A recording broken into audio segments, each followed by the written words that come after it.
Good evening and welcome to the March 11th Heritage Wilmot and Castle Advisory Committee meeting. We will start off by calling the meeting to order. May I have a mover and a seconder? Moved by Susan, seconded by Kristen. All those in favor? I got to look over there. Okay, thank you. We'll now have the territorial acknowledgement, which will be read tonight by Stuart. We have gathered in Wilmot Township on the traditional territory of the Neutral, Anishinaabe, and Haudenosaunee and Mississauga peoples. We also want to acknowledge the importance of the Dish with One Spoon Covenant, a peace agreement made between Indigenous nations before the Europeans arrived.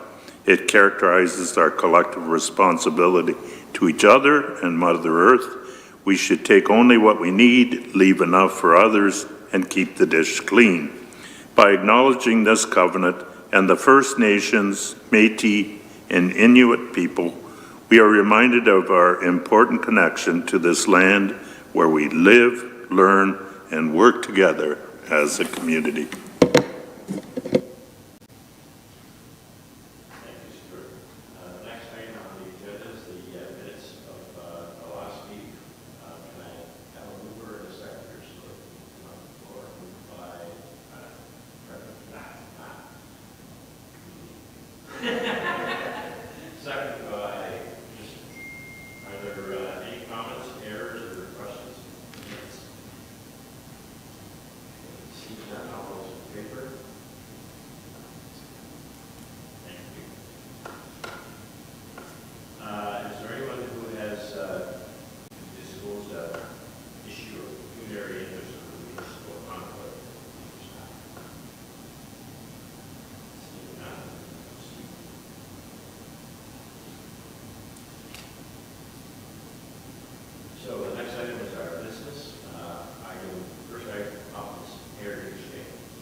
Yeah, I'll speak first to that item. So, yeah, unfortunately, Heritage Day had to be postponed. That the day that it was originally set to be scheduled on February the 15th, we had some inclement weather that was incoming. That's when we got a significant amount of snowfall in a very short amount of time. So we made the difficult decision to postpone the event. It's a decision we've had to make in previous years as well in recent memory due to weather. The idea at the time of postponing the event was again to look at a future date, hence postponement, which is entirely dependent on the feedback we get from exhibitors and the amount of exhibitors that are still able to make a new date work for them, so that the event can still go on feasibly with the proper amount of exhibitors and therefore attracting a good amount of attendees. So what we have explored, and at the time of postponement, we did announce that we would be looking at a future date in April. We still do need to check with exhibitors and speakers. We are looking at April the 26th as a potential date, which is a Saturday again. The weekend before that, I believe, is Easter weekend. So that kind of erases that weekend and give hopefully ample notice if we can iron out a date. So what I believe we're going to do is again check with exhibitors, check availability of the exhibitors and the speakers, and then go forward based on that, whether or not it is feasible. I'm not sure if Sherry wants to add anything.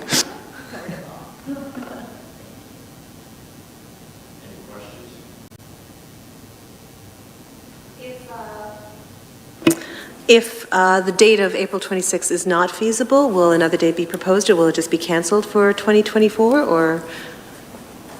So what we would look at is, if April doesn't go ahead, potentially exploring an alternate format, perhaps in the fall, because the summer with Castle, there are a lot of events in the summer, so potentially we'd look at maybe a fall date, but then we get closer to the next Heritage Day, so then we would reevaluate the subcommittee on that. But we'll wait and see based on the availability of April 26th first, yeah. Has there ever been a consideration of moving it permanently from the winter, because this is not the first time that it's been canceled because of snow? Yeah, it's definitely a discussion we've had and something I've raised personally because it does seem that the weather is uncertain in February. It is that weekend, particularly because of Family Day, but also it's in line with Heritage Week. So that's the thinking behind having it around that time. However, we have discussed alternates to celebrating Heritage Week, such as a post or something that highlights Heritage Week and then having it on an alternate day, just because if we are going to continue to have inclement weather where we're putting a lot of effort into planning the event and then it inevitably is going to get canceled because we seem lately to be getting the most amount of snow in February. So certainly it's a discussion that's being had, yeah.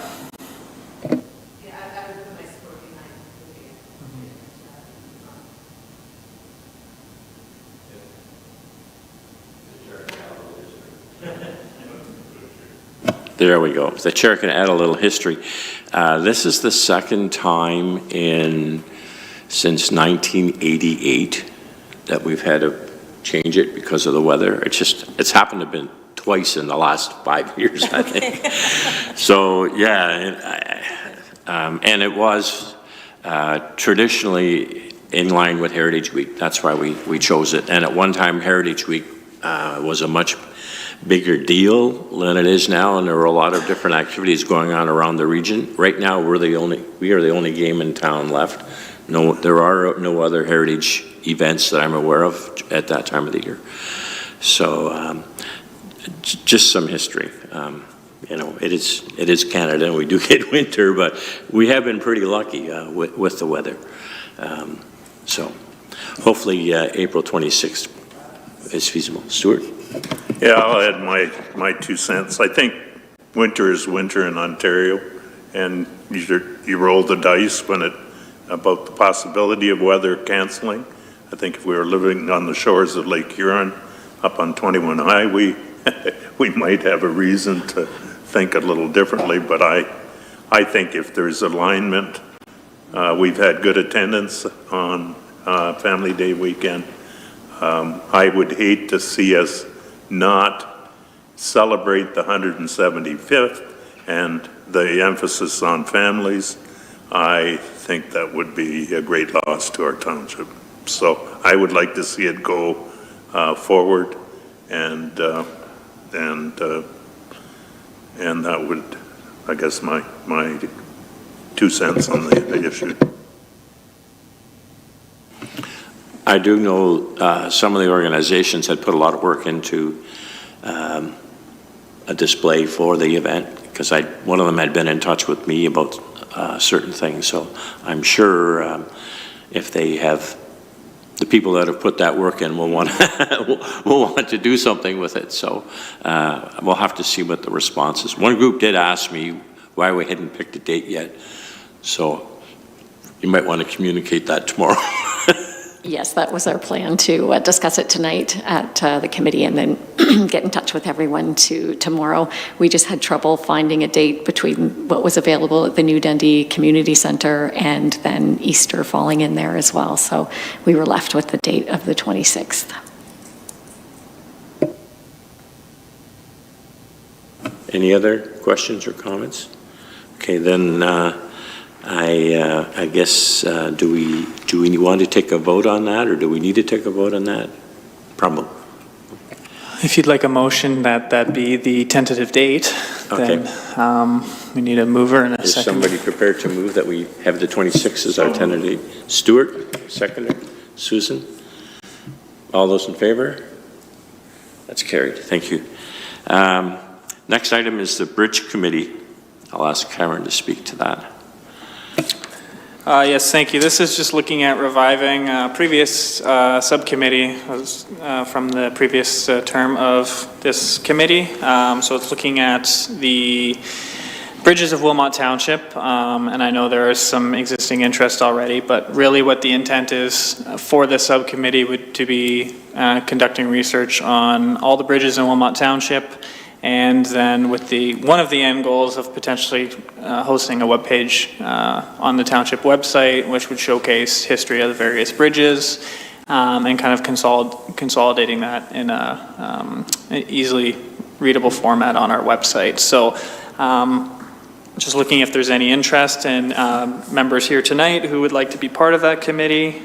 Staff are certainly here throughout following the forming of this subcommittee to kind of aid in meetings and kind of provide direction as needed, but the intent would be for the subcommittee to occasionally meet on their own and conduct research and then seek out township assistance as needed.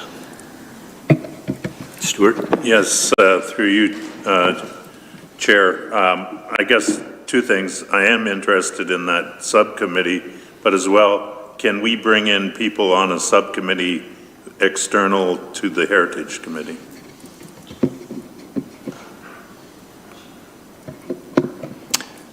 To be quite honest, I don't know the answer to that. I'd have to refer to our procedural bylaw for subcommittees. If there is something that speaks to that, it would seem that the main issue is having a majority of members present on a subcommittee. So I'm not sure if just seeking external advice really is problematic at all.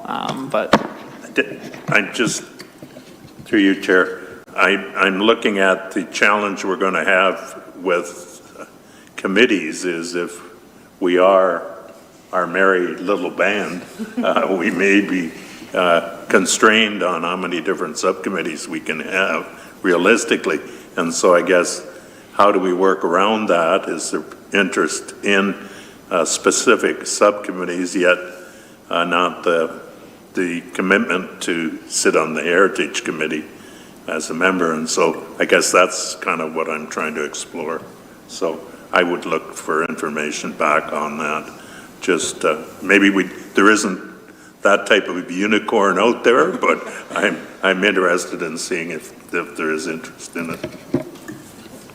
I think my impression would be that for someone to formally be a member of a subcommittee, you need to be a member of this committee, but then again, looking for someone to serve as like a third party for conducting research and assisting the subcommittee likely would not be problematic, but I have to confirm that. But again, as a formal member of a subcommittee, you need to be part of this committee, so. Can people join the Heritage Committee in the middle of a term? The clerk's department would need to reopen recruitment. It is something that they could look at.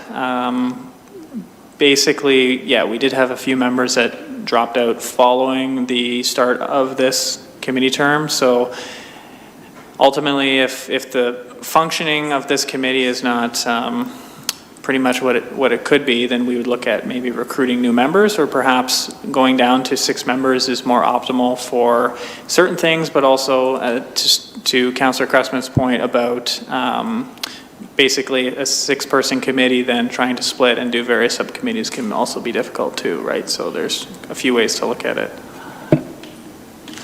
Stuart? Not trying to belabor the point, but I know in other organizations, task forces are set up around a specific topic, and their mandate is narrow to something specific. And as such, I know I've been on task forces for commodity organizations for a specific purpose and for a specific duration, and it's often a good portal of entry into the working of a committee, so that there might be future interest in working on that committee. So just something to see again if we have that type of procedural leeway to appoint a task force with a specific mandate. Cameron? Yeah, I will just add, following the last meeting that we had, I did send out those potential topics, and what is in the agenda tonight is based on committee interest, right? So there are, I think I have 3 subcommittees listed here this evening, out of a potential of, 10 or more topics. I mean, the list could go on and on. So it is really based on existing committee interest. There is always the possibility to establish another subcommittee if members feel like they have the ability to take on more. But the idea was to kind of look at prioritizing what the committee felt was important topics to proceed with. So hence, one of them being, again, the Bridge Subcommittee. So far, I think, yeah, Stuart's declared interest in being part of that. And then I'm not sure if anyone else. Yeah, the chair would be interested in serving in that as well. In the past, we haven't had a lot of subcommittees, but we've appointed them as need arised. And we basically, with this particular topic, since it's basically information gathering, and what we just want to get the word out there, if anybody has any material to share it with us. And I mean, there are people, we all know different people from the various areas of the municipality that have an interest in heritage, and we can always reach out to them. They don't necessarily, I wouldn't say they'd necessarily have to be a part of the committee. And just to clarify, in the past, this has been targeted on the Nith River, but we should also be looking at Alder Creek and Bamberg, especially Alder Creek, but maybe Bamberg Creek as well, and basically a bridge over any stream / river in the municipality. Just through you, Chair, I think as well then if the freedom doesn't exist to do adding task force, et cetera, or we have difficulty, then I think we have to, as a committee, consciously narrow our focus to the person power that we have available as compared to, going in all directions at the same time. So I think, so I think I'll leave it at that, but I think prioritizing is maybe where we have to land. Is there anyone else who's interested in that committee? We have 2. Do we need 3 for a committee? No, we don't. We don't, since we don't have lots of us. And then anybody can have input, right? We have 2 people who have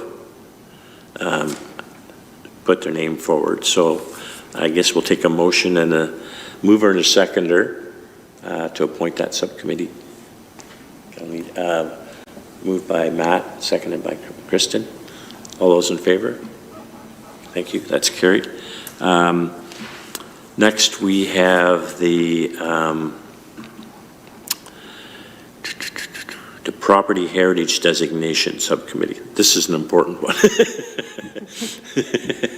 It's our raison d'etre.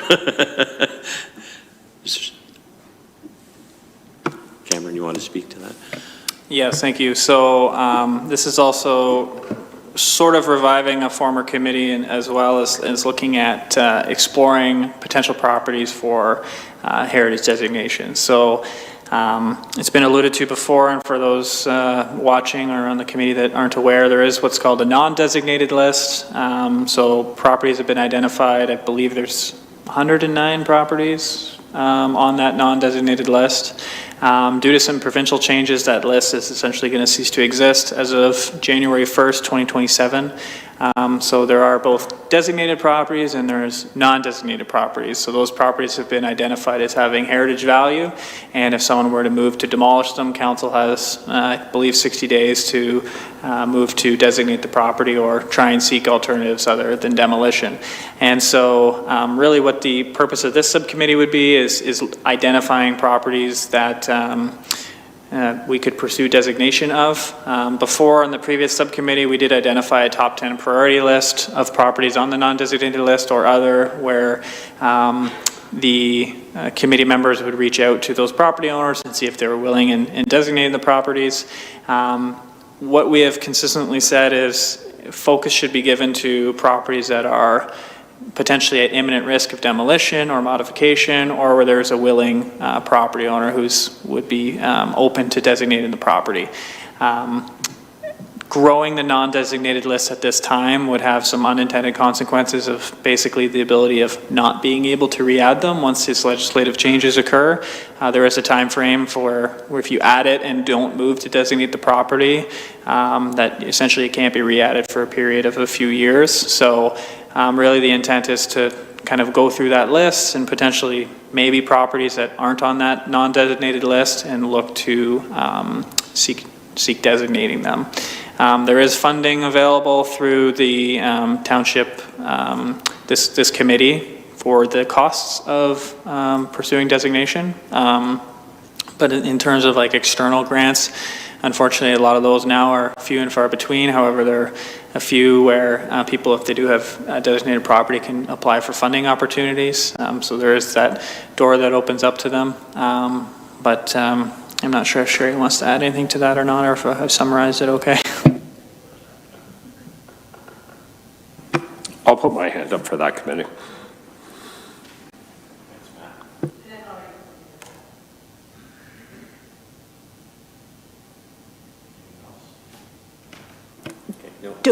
Do we have notes from the previous,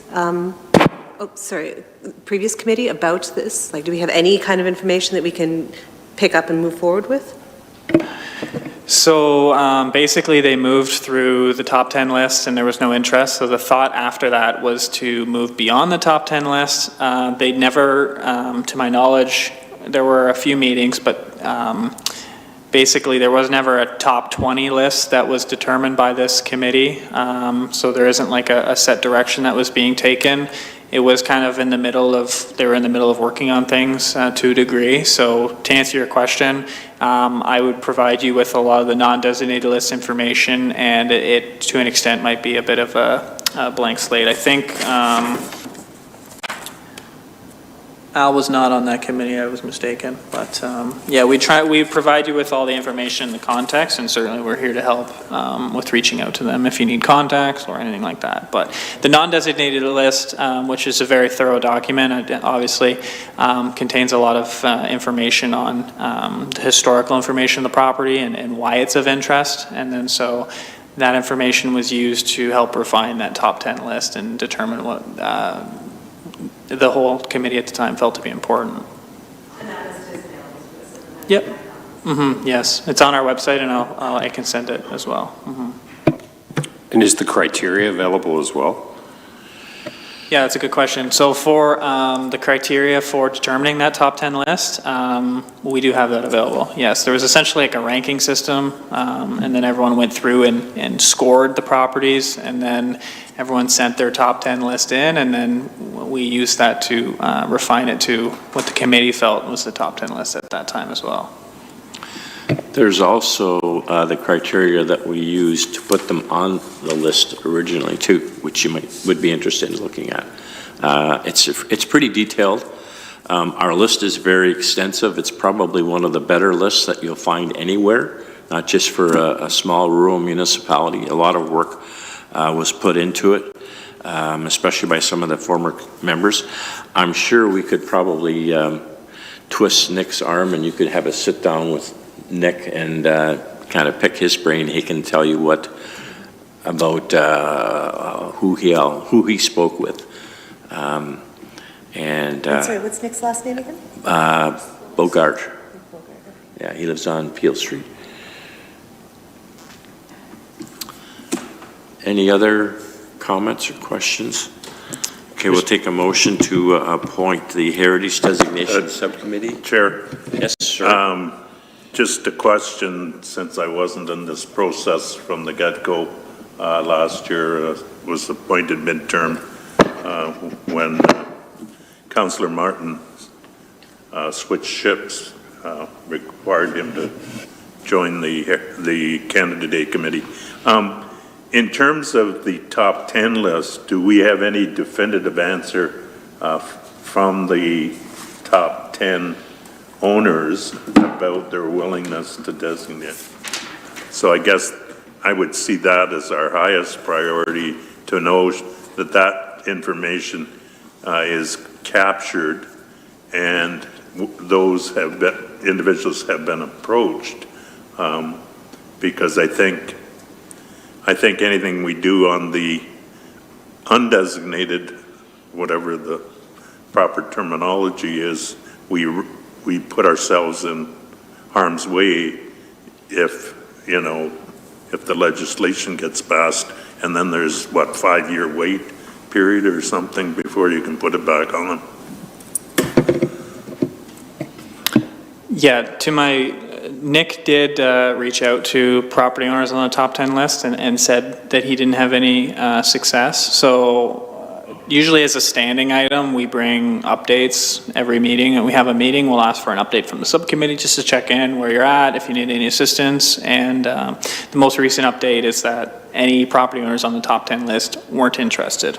Having said that, some time has passed, perhaps things have changed, or perhaps if we took a different approach, maybe they provide a different answer. Obviously, I can't speak to that being realistic or not, but if it's the subcommittee's decision to proceed with trying again on the top 10 list, then certainly that's their option. Stuart? I don't, just to follow up on it, and then through you, Chair. I guess I look through this on both sides of the ledger as a property owner, being aware at least that the property I own is of significance and is being considered is an achievement in itself. And then I guess the question is there things that sweeten, I know it's always about money, but I guess the question is, what is it that induces someone in the past to go through the process of designation? Because I think in a superficial way, owners see this as only a negative and not a positive, unless they're Al Yonker in New Dundee, who sees only the heritage value. But sorry, Al, I don't want to paint you in a corner, but. As the committee as a whole, would we go through that same process as we did to pick the original top 10? So that is something that we could look at doing. I mean, given that the top 10 did not have any interest, we would have to look beyond that. And so evaluating how we then look at, okay, well, what's now the top 20 is either something that this committee can do as a whole, or a subcommittee could look at potentially targeting. Perhaps if the subcommittee were to target a few properties outside and if they had no luck, then we would look at expanding the list, right? I think we need to focus in on you know, at least calling and reaching out to maybe 10, and then, as it was stated before at a previous meeting, casting the net if we have no luck there. Just to point out, in Wilmot Township, we have always worked cooperatively with property owner, but there is nothing in the legislation to stop a committee from recommending designation without the property owner's consent. We've never gone down that road. A lot of other municipalities have, especially if you have something that is, you know, an imminent demolition. So we've always operated with that courtesy in place. But it doesn't mean that if circumstances arose, we would necessarily have to follow that courtesy, but that's just the way we've operated. And it was very difficult narrowing that list down to 10 properties. I can tell you that right now, because I remember going through that process. But we need to get the committee appointed. So if there's no other comments or questions, I'll take a motion to appoint the 2 people who have expressed an interest in serving on that subcommittee. Okay, moved by Stuart, seconded by Susan. All those in favor, that would be appointing Matt and Kristen to that committee. Okay, that's carried. Thank you. Next item is the Castle Kilbride business. Sherry. Thank you very much. First up is the Castle Kilbride year-end summary report. It's always nice for us to look back at our past year, and then we also use this report to forward on for our community museum operating grant. I'll just quickly go over some of the highlights from last year. The fabled exhibit that we had from the Stratford Festival Archives, we had costumes on display from May all the way through to December, and it was incredibly popular, and we were thrilled, and now we're sad that they're no longer here, but I think it's definitely a future partnership that we will revisit. Our ghost walks, we went from 10 in 2023 to 22 nights last year.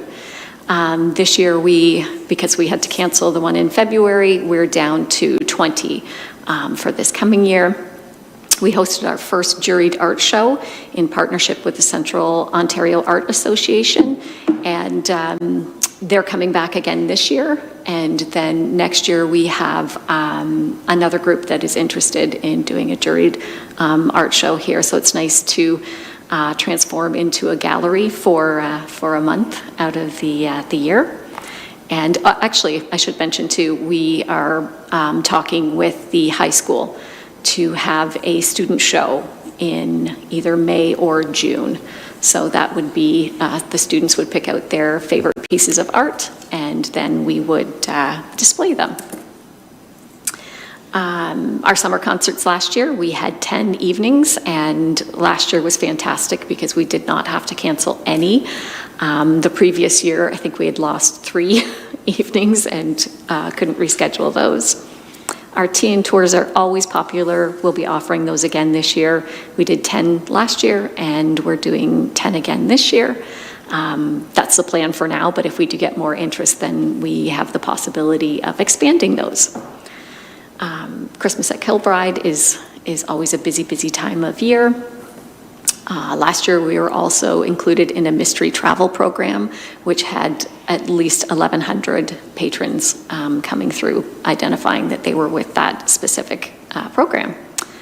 We offered some new events like the Peter Pan Pet Parade, the Princess Workshops, Father Christmas, and the Whimsical Weekends. And we are going to offer all of those again this year with a different spin for Whimsical Weekends, featuring more towards our handcrafted histories exhibit that we have opening tomorrow. Are there any questions? We were up in revenue. We were up in patrons. I'm just really hoping that we can continue that on. I'm sure if you look at our February numbers, because we didn't have ghost walks, we didn't have Heritage Day, and we only had one school program that came through. We're off to a slow start, but I'm hoping that after tomorrow we'll be off and away. Are there any questions about the report? We had a great amount of original artifacts that were donated last year, so we were quite thrilled to receive those. So far this year, we had picked up a donation of dresses that were purchased at the auction. So we're just in the process of going through those and cataloging those into our collection. Stuart? Yes, through you, Chair. Al, I see this donations, and I'm thinking of other styles of donation, monetary, and I'm wondering, is there any way, I think different museums do collect donations, and whether they can issue receipts for donations towards a museum, and is that number one, is it a possibility, and is it anything we've ever done? So that is something that happened when the castle first opened. That was a very big drive. And then when this became more of an advisory committee, we started to get more away from that. But I'm certainly always open to looking at sponsorships, and that sort of thing would be nice to pursue. I given the financial times we're in, and I know Correct. some of the items that were on the list for the castle for restoration, I So, hated. yeah, so with the restoration, that one, we need the library murals to be restored. They're in very delicate condition in certain areas. And that one, we had applied for a grant, a 50/50 grant with Parks Canada, but because it wasn't approved at our council, I had to remove that from pursuing that because I had to have funding in place by April 1st. So it's not that I can't reapply for that at another time, but it's, yeah.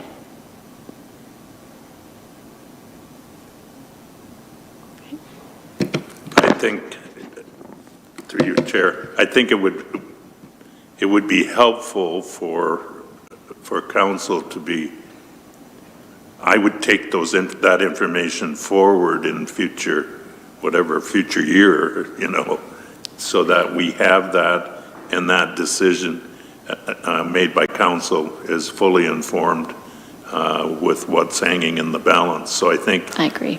think that's something that we could assist with, knowing that there's an application for a grant, et cetera, Right. et cetera. Yeah, I'm not sure why that wasn't brought forward.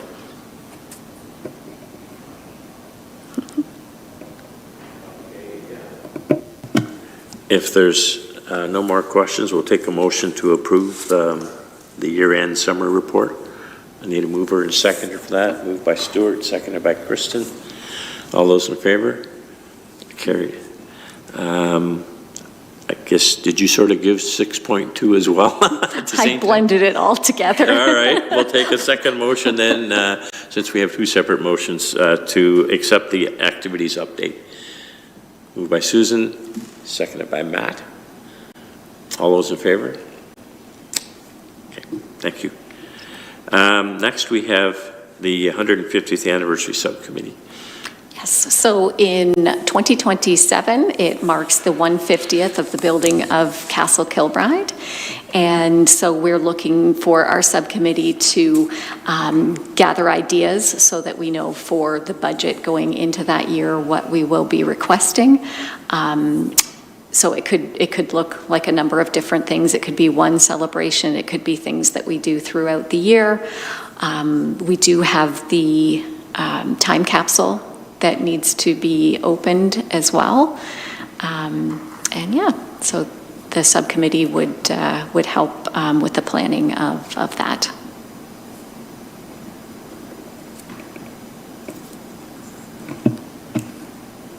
Are you still interested in that, Susan?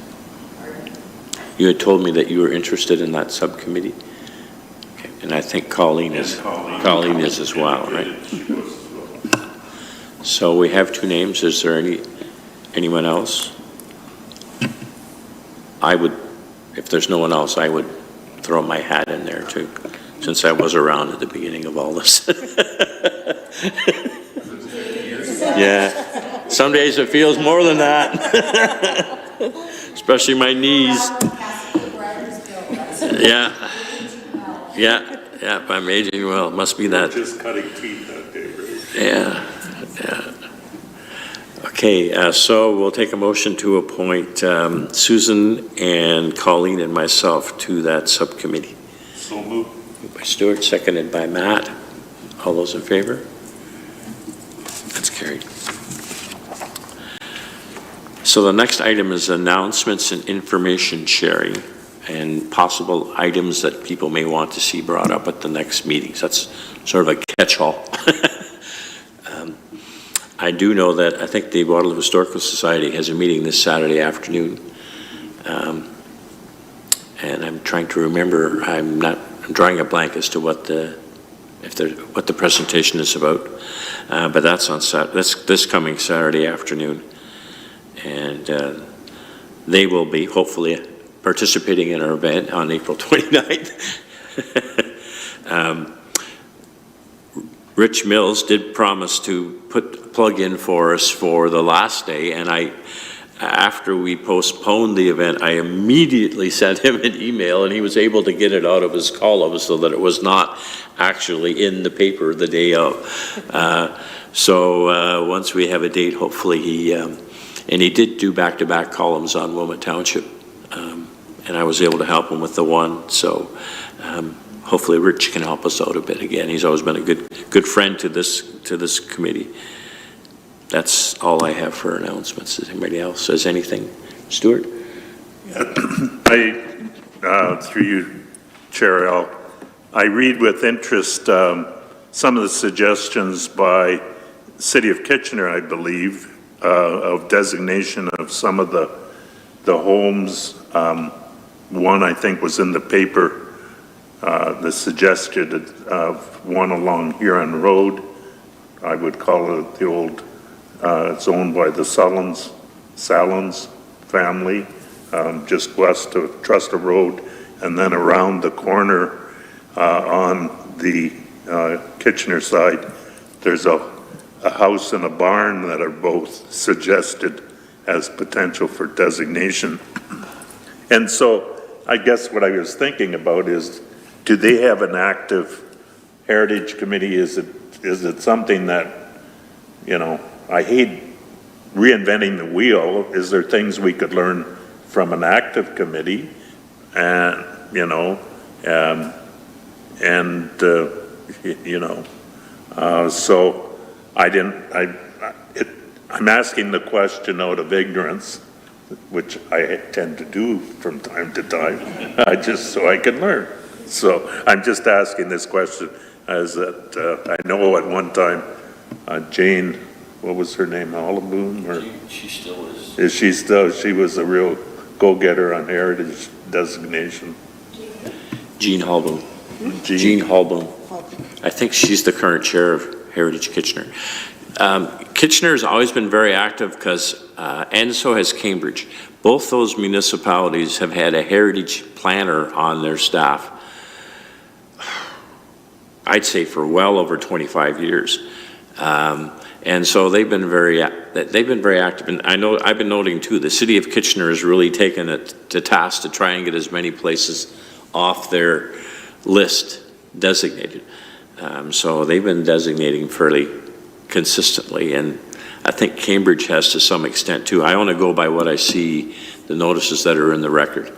Yeah, Valerie Spring was the longtime heritage planner in Cambridge, and Leon, I forget Leon's name, I think they have both retired. So that was one of the reasons why they have always been active.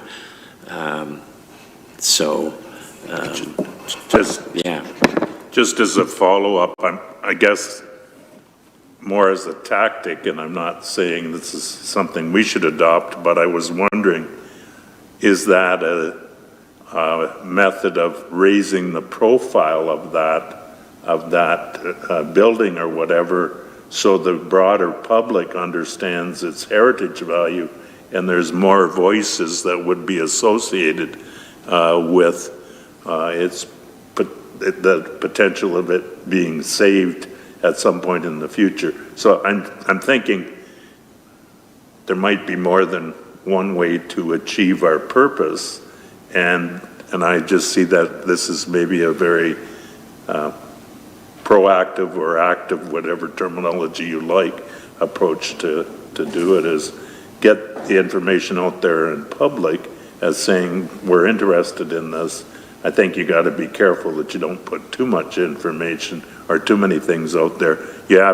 I think you have to have the courtesy of talking to the owner first, but you may as well have to say, look, we are going to potentially put this into the public realm as something that would be of interest, because, you know, maybe a call to Kitchener would be just to say, do you have the owner's approval before you make it public, or do you go ahead regardless? Just to kind of find a process that they found successful.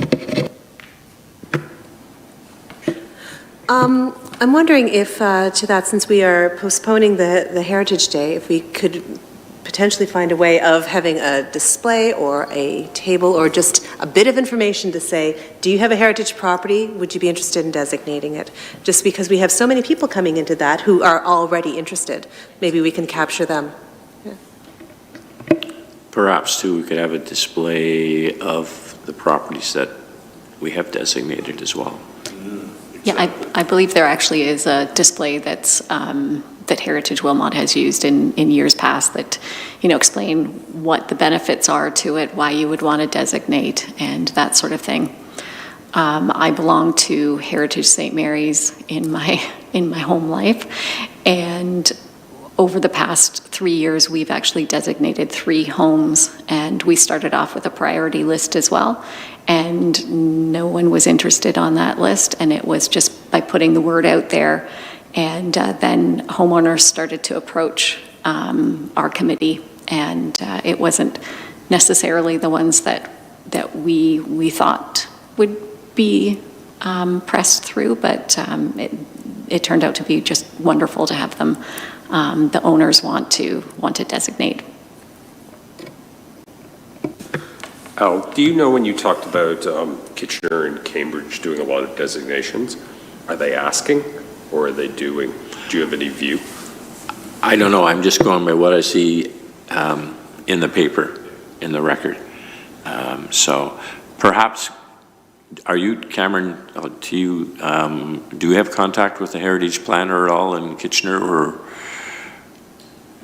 Regular contact, no, but certainly I can get the contact for the Heritage Planner at City of Kitchener. I should add that in the recent budget, the Township Council approved a new position for our Development Services Department, a Senior Policy Planner, and that the role of that person is for them to be involved with Heritage in this committee as well. So right now we're a team of 3. We're going to be a team of 4. So certainly our resources are going to be a bit more than they are right now, and they'll have a focus on Heritage as well. So I will follow up with that contact. I'll look into that. Thank you. That's a good question, Councillor Cressman. There's no such thing as a poor question. Well, I think just to follow up on it again, not just because it was my idea, but I was thinking what Sherry said was sometimes when a potential property comes on the market, the people who are interested in preserving heritage step forward and would like to see that. I know in the article in the record prior to our hopeful Heritage Day in New Dundee, it was my great-grandfather's house that was featured in Rosebank, and I wish it would have been preserved and designated in the fashion that it represented in the picture. I knew that in a lot of ways when I visited that home over the years, but anyhow, it is what it is currently. The bake oven is no longer there, and some of the other features that were unique to that. But I just think through the process and say, is there a way that we can raise the profile in a positive sense? I guess that's what I'm thinking.